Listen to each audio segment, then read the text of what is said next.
Lucifer Morningstar versus Great Darkness, who would win? Imagine the brightest light ever born in all of creation standing face to face with the oldest, deepest, most absolute void that existed before creation itself had a name. This is not a battle of strength. Not a contest of will. This is something far more fundamental, a collision between the first act of existence and the silence that came before it. Between a being granted dominion over creation and the boundless entity that predates every universe ever made. This is not just a fight. This is a question about reality itself. And by the end of this, there will be a clear answer. To understand why this matchup matters, you have to understand what Lucifer truly is. He is not just a fallen angel, not merely the ruler of hell collecting souls. That version of Lucifer barely scratches the surface. In the DC Vertigo cosmology, Lucifer Morningstar is one of the most powerful beings ever conceived. Second only to the presence itself, the god of that universe. Every archangel, every demon, every cosmic entity, Lucifer stands above them all. And not because he was given a title, but because of what he fundamentally is. Before creation, there was only God and the void.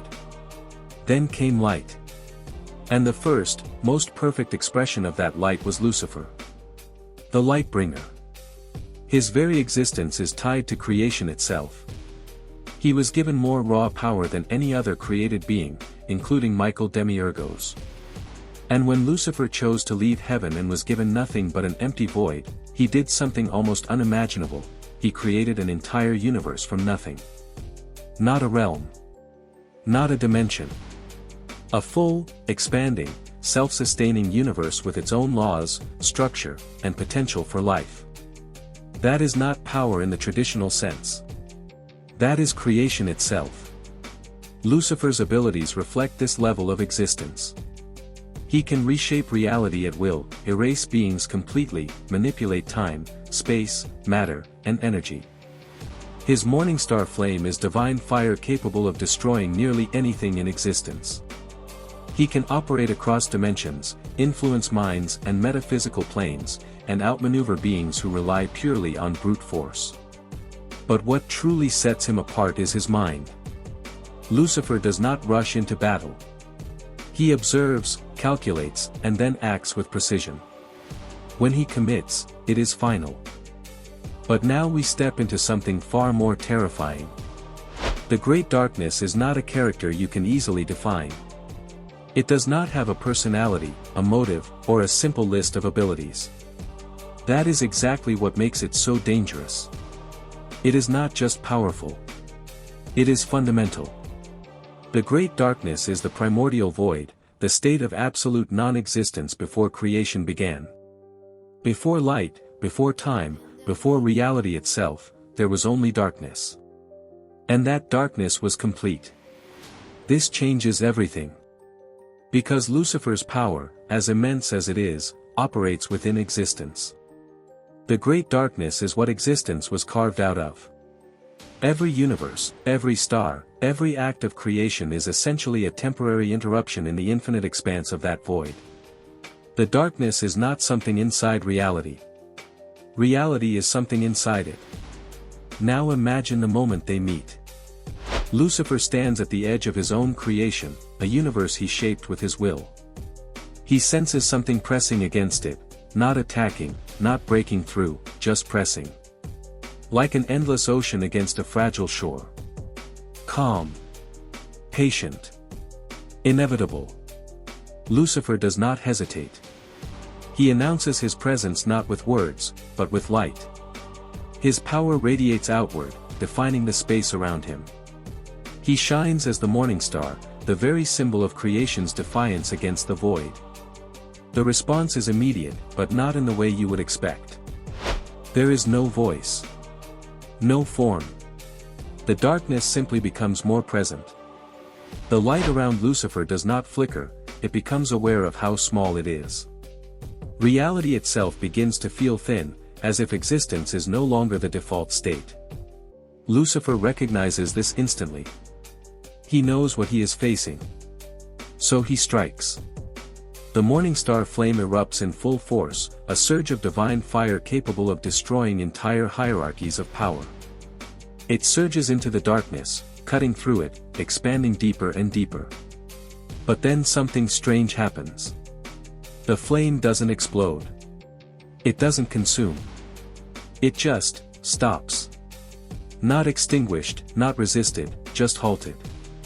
As if the darkness has reached a level where the concept of fire no longer applies.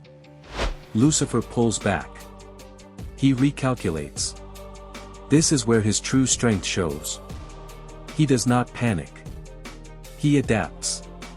Instead of attacking, he reshapes reality itself. He imposes his will on the space around him, declaring it part of his creation, bending the rules to his command. And for a moment, it works. Light stabilizes. The void retreats. The laws of existence reassert themselves. But then comes the turning point. The darkness does not fight back. It expands the frame. The space Lucifer controls is revealed to be insignificant compared to the vastness surrounding it. His universe, his entire creation, is just a small pocket of light in an endless expanse that cannot be measured, cannot be defined, cannot be contained. His power is still absolute within that space. But that space is not everything. And that is the difference. Lucifer is unstoppable within creation. But the great darkness is beyond it. Lucifer understands. He sees the truth clearly. This is not a battle he can win through strength, strategy, or willpower. Because the darkness is not something that can be defeated. It is the absence of everything that allows defeat to exist as a concept. He does not surrender. That is not in his nature. But he does something far more telling. He withdraws. Not in defeat, but in understanding. Back into the light. Back into creation, where his power has meaning. So what is the final verdict? Lucifer Morningstar is undeniably the stronger individual entity within any defined reality. His power, intelligence, and creative force are unmatched by almost any being. At peak, he stands as one of the greatest forces in fiction. But the great darkness is not bound by those rules. It does not need to overpower Lucifer. It does not need to outfight him. Because it exists on a level where those concepts do not apply. It is the foundation beneath everything, the void that precedes and outlasts all creation. And in the end, that is what decides the outcome. Final result, the great darkness wins. Check out my other videos for more epic character crossovers and battles. Thanks for watching, and stay happy and healthy.